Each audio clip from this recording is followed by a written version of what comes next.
If you're tired of seeing empty nights during the slow season or wondering if you're leaving money on the table during the peak season, you're not alone. I've been there too. We co-host over 65 short-term rentals across the United States, and for a long time we relied on gut instinct and set it and forget it pricing tools to adjust our rates. With that approach, it was costing us thousands. Now we use a repeatable 7-step pricing system. It keeps us booked when demands drop and helps us maximize revenue when demand spikes. Whether you're managing one property or 50, this system works. Let's dive into the first step. Step 1, map out your peak and slow seasons. Understanding your market's demand curve is key. Go ahead and log into PriceLabs and open the Revenue Estimator Pro tool. Enter your property details, beds, location, currency. Now go to the advanced settings and filter the data.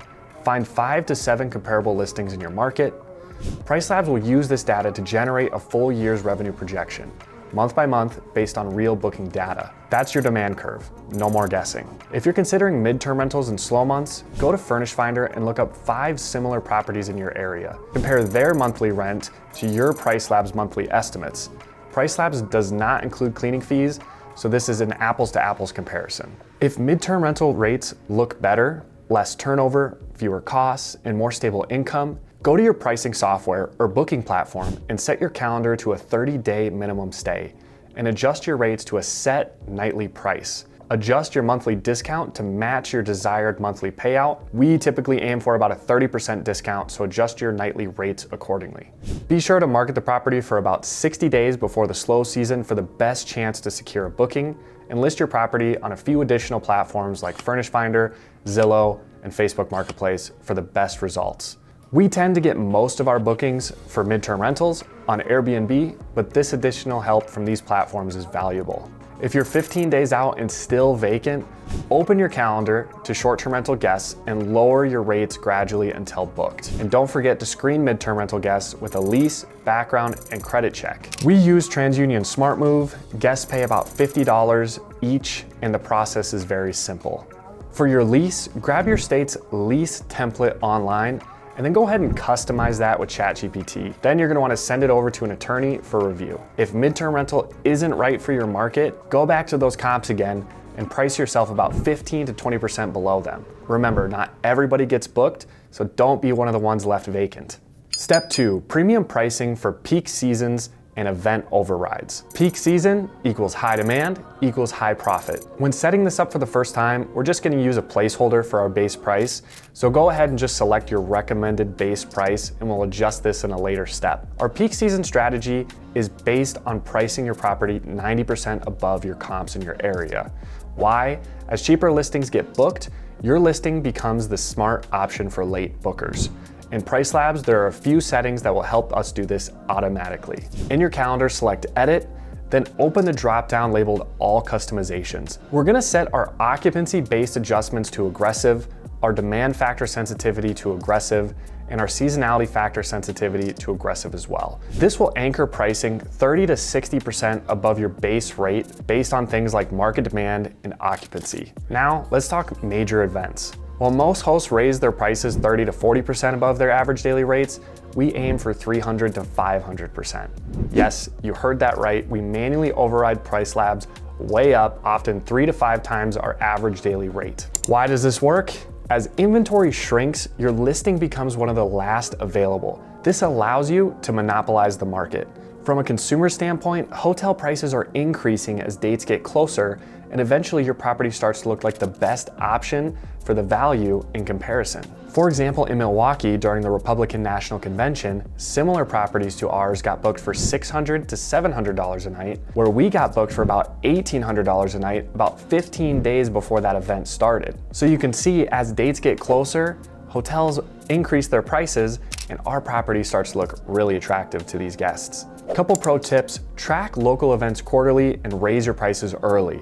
If you're not getting booked about 15 to 30 days before that event start date, start dropping your prices every day or so until you get a solid booking. For larger properties hosting bigger groups, think 12 to 20 guests, you want to start adjusting your pricing down slowly if you're not getting booked about 30 to 45 days before the event, as these groups tend to book a little farther out. The nice thing is, one great weekend can match a full week's worth of revenue and then some. Let's dive into step 3, adjust minimum night stays by a booking window. Minimum night rule sets are super underrated and can be a game changer for filling in occupancy. Let's dive into how we set ours up. So here's how we do it. Default, we're going to set a standard 2-night minimum for weekdays and weekends. At 0 to 30 days, we're gonna set these as a 2-night minimum as well. 30 to 60 days, we're gonna change our weekends to a 3-night minimum. 60 days, we're gonna set weekdays and weekends to a 3-night minimum. And then 120 days out, we're gonna change weekends to a 4-night minimum. We make these adjustments when our calendar is completely open. That way, when we do get bookings, we're targeting longer stays to maximize occupancy and reduce cleaning and turnover costs. When most people are getting their weekends blocked by a 2-night booking, again, less properties are available for longer stays, and you are again monopolizing the market in a different way. Now, to fill in those gaps, we use orphan day rules. If there's a 1 to 3 day gap, we allow 1-night stays at a premium. This improves occupancy and visibility in search. To apply this premium, go back to your settings and under Smart Presets, go to Orphan Day Prices. Turn on this customization and change your adjustment to a percentage.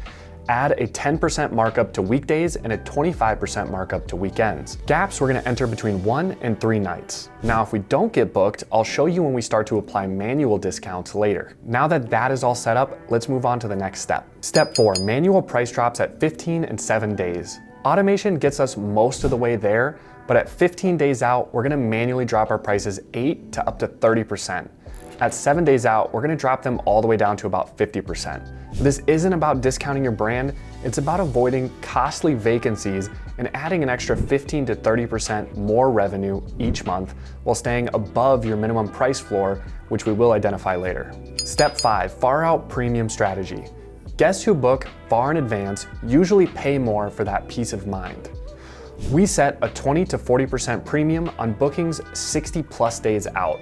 Then we taper it back gradually as that check-in date gets closer. In PriceLabs, this is run automatically at a 20% premium, gradually increasing between 60 and 139 days out. If you feel like there's still a little bit more room for price increases, you can adjust that automation manually. Step 6, weekly market monitoring. Every week, let's call it on a Monday, we check in on 5 to 7 comparable listings in our area. We ask, are they getting booked faster than us? Are their rates rising or dropping? Are they changing their minimum night stays? If other properties are getting booked well in advance, this plays into our strategy during the peak season. If they're not getting booked like we would expect, that's a signal to start dropping pricing more aggressively, as these big weekends may not drive as much demand as we might have thought. Now, if we're in the slow season, we want to try and meet the market where it's at and get a booking pricing just below the market. So while others are going vacant, we stay booked. Step 7. Set your minimum and base price in PriceLabs. Last but foundational is setting your minimum base price. Your minimum price is your safety net. It must cover cleaning fees, supplies, and profit while not allowing bad guests to enter your property and cause damage or other issues. Your base price is your anchor. It's what PriceLabs uses to calculate your demand-based pricing. Here's how to set a smart base price. 1. Use the 5 to 7 similar listings you found earlier. 2, compare their average rates weekday and weekend to yours. 3, compare this back to the PriceLabs base price recommendation. To set your base price, select Help Me Choose a Base Price. This is where PriceLabs is going to suggest your base price on a few key elements. First, select your property category. Is it economy, mid-scale, or upscale?